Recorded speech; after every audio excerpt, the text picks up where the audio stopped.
Video ini merupakan proyek UAS dari Manajemen Pembelajaran Fisika yang dimana tugasnya adalah membuat rekaman video wawancara dengan guru fisika di SMA, lalu membuat modul ajar, yang terakhir adalah memberikan penjelasan bagaimana subtopik bagian yang dipresentasikan mahasiswa yang diterapkan oleh guru mata pelajaran fisika di SMA saat ini.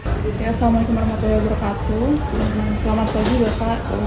Saya Raya Nurul Fadilah dari Pendidikan Fisika Universitas Jakarta. Mohon izin untuk mewawancari Bapak terkait manajemen pembelajaran fisika di SMA ini. Sebelum itu, apa boleh tahu nama lengkap Bapak, asal sekolahnya, dan di kelas berapa Bapak mengajar? Ya, perkenalkan nama saya Saiful Bahri. Saya mengajar di Sekolah SMA Islam Darussalam. Saya mengajar kelas 10, 11, dan 12 mata pelajaran fisika. Oke, baik. Bapak, langsung masuk ke pertanyaan pertama? Ya, langsung. Oke, untuk pertanyaan pertama itu terkait perencanaan pembelajaran. Bagaimana Bapak merencanakan pembelajaran fisika di kelas, lalu apa saja yang biasanya dipertimbangkan dalam menyusun tujuan, materi, metode, dan asesmen pembelajaran? Kalau untuk asesmen pembelajaran atau tujuan pembelajaran di dalam fisika itu kan dilihat dari sekolah juga ya Mbak. Terkait sekolah kita kan keadaan seperti ini, dan kita juga harus membuatnya dengan make sense gitu sama anak-anaknya juga. Nah, metode pembelajaran yang kita gunakan ya ada yang menggunakan media, ada yang konvensional juga sih kayak gitu. Nah, tujuannya biar anak-anak itu supaya tidak jenuh sih dalam pembelajaran tersebut kayak gitu, dan bisa bisa jadi tolak ukur kemampuan anak-anaknya seperti itu.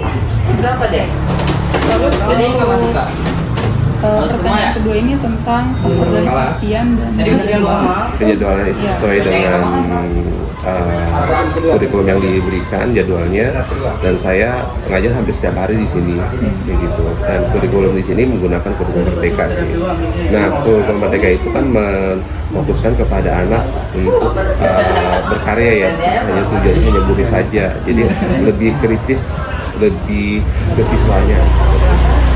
Lalu untuk prasarana termasuk laboratoriumnya kita menyediakan juga. Paling kalau ada kekurangannya kita beli sendiri dari kayak anak-anak.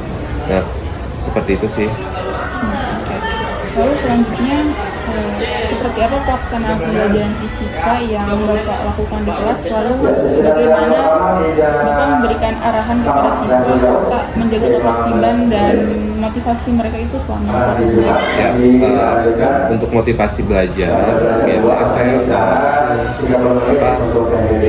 karena di sini karena siswanya banyak siswa yang fisika juga sih sebenarnya. Nah, jadi memang tujuannya saya ngajar di sini untuk memotivasi bahwa fisika itu nggak semuanya sulit gitu, karena tujuannya adalah mata fisika itu ya banyaklah hal-hal yang kita nggak ketahui, padahal kita tahu semua sebenarnya. Karena kan berkaitan dengan saintis kan, berkaitan dengan lingkungan, berkaitan dengan alam juga ya kan. Nah, itu seperti itu. Oke.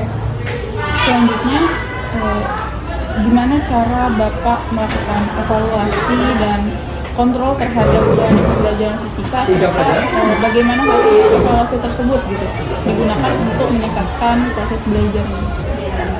Evaluasinya? Iya, evaluasinya. Kalau evaluasi saya paling mengandalkan itu asesmen dulu. Nah, dievaluasi baru Kita makan tahu goreng kita ulang materi-materinya. Kalau misalkan anak di bawah KKM ataupun berapa gitu, itu kita ulang sampai nilainya itu pas KKM gitu. Nah, evaluasinya ya supaya motivasi belajar itu ada kayak gitu.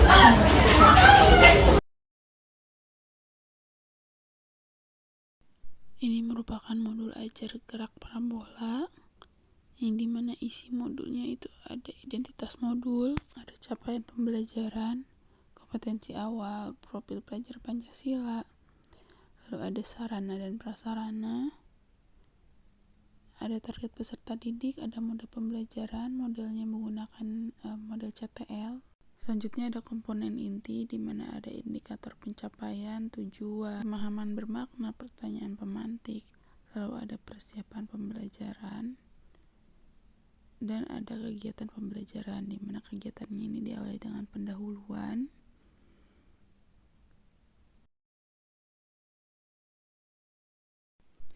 selanjutnya kegiatan inti di mana menggunakan sintaks CTL, yaitu ada konstruktivisme, lalu ada inquiry,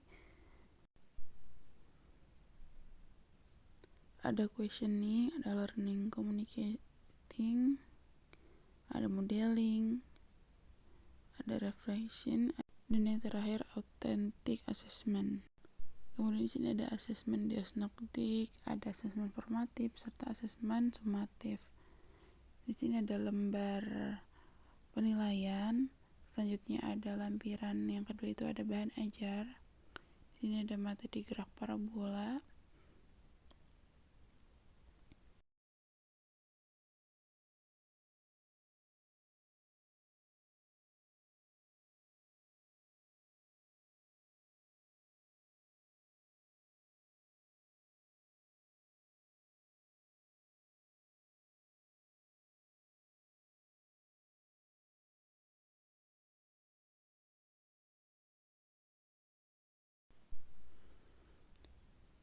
Lalu di sini ada lampiran ketiga yaitu media ajar. Di sini ada PowerPoint untuk menyampaikan materi. Lalu di sini ada LKPD.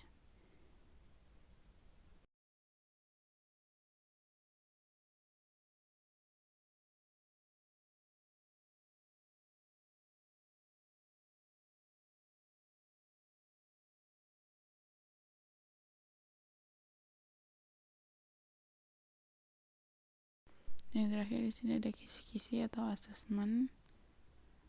Di sini ada latihan soalnya. Selanjutnya ini ada asesmen keterampilan. Dan yang terakhir daftar pustaka.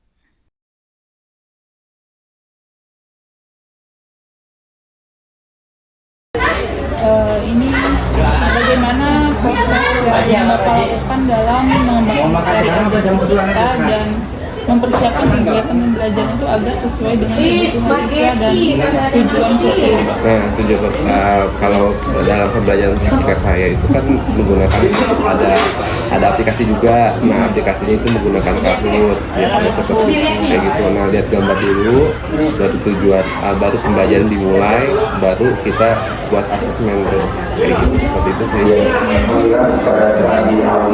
Itu aja yang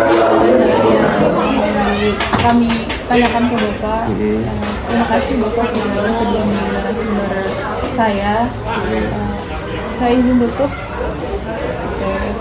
Sekian, wassalamualaikum warahmatullahi wabarakatuh. Terima kasih Mbak Raffi.